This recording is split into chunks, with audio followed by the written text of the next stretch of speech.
So now we are officially out of the fourth wave in South Africa. Life is almost back to pre-COVID days, we've seen. Schooling is back on track now. But at the same time, there's a new subvariant of Omicron doing the rounds, which may be the reason we're seeing a slight uptick in infection numbers.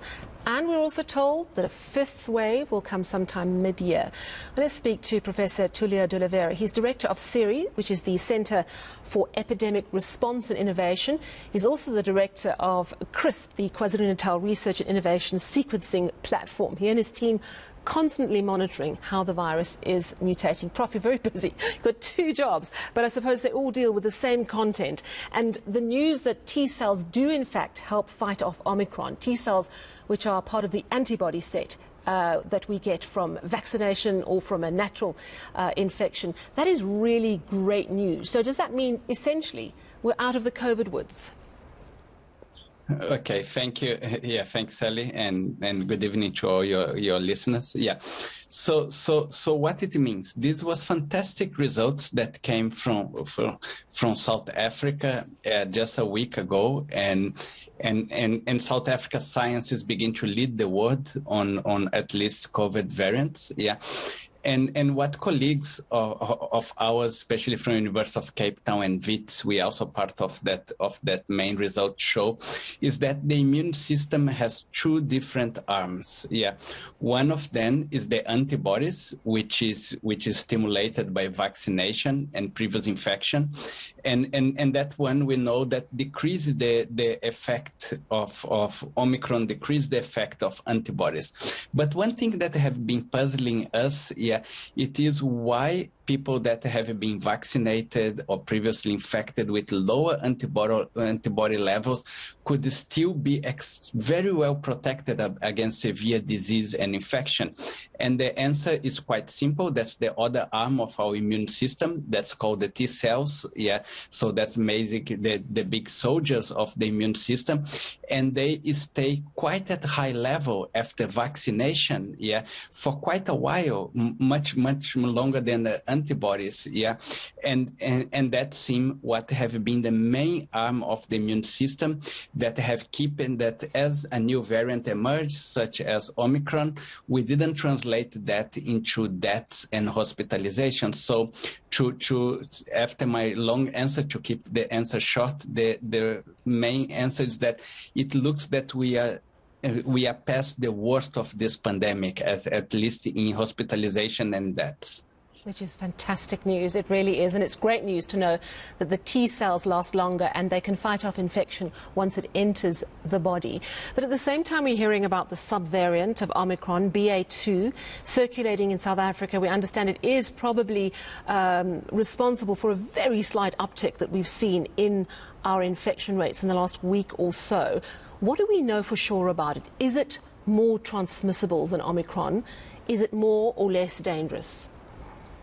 Okay, so we know a lot about this subvariant called BA2. The first thing that we know, it's still Omicron, so it's not a new variant. Yeah, we know that's slightly more transmissible than what would call the classic Omicron or what is called the BA1.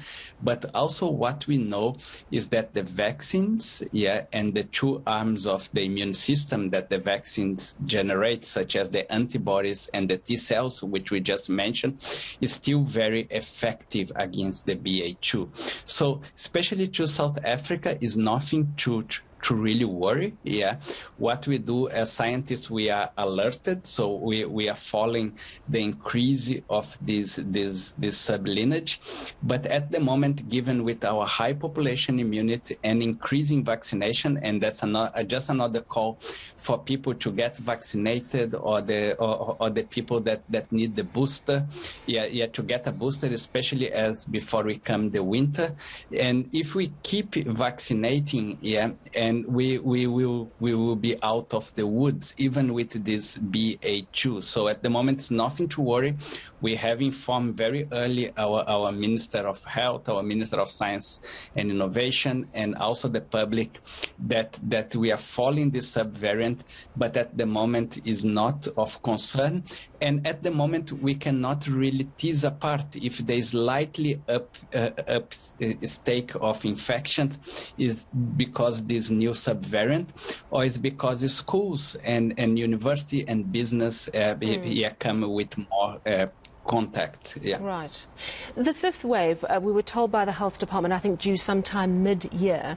What is it likely to look at? Is it possible to predict that we will see an ongoing decoupling as our immunity holds for a little bit longer, certainly with the T cells, than we anticipated?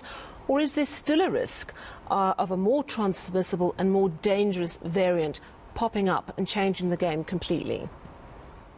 So of course there is always still a risk, and this virus has surprised us many times. Yeah, but one thing that we know is that if we keep being prepared, what it means, increase the vaccination rates and make sure that our hospitals are well staffed with a good oxygen, with good oxygen levels, and also we have some of the new antivirals and dexamethasone. So this is drugs that we give to people as they present to the hospital. Yeah, that's very likely or extremely likely that we keep seeing this decoupling of between high infection and hospitalization. And that one good thing in South Africa is that the Ministerial Advisory Committee and the scientists in general are in very good contact with our Department of Health, so we can always provide information. So for example, when the Omicron came, we are very clear to tell to our DOH when everyone is freaking out of the world, we don't have to freak out, because South Africa still have spare capacity in the hospitals, and in the end we are right, and we managed to basically ride this fourth wave quite well. And we're going to keep very, very quick and very advanced science to make sure that we can do the same with the fifth wave. That's wonderful news. So we will keep vaccinating and hope that the innovations in treatment continues. Professor Tulio de Oliviera, he works across CRISP, which is the KwaZulu-Natal Research and Innovation Sequencing Platform, and also in Stellenbosch he works for CERI, which is the Centre for Epidemic Response. Thank you very much for your time this evening.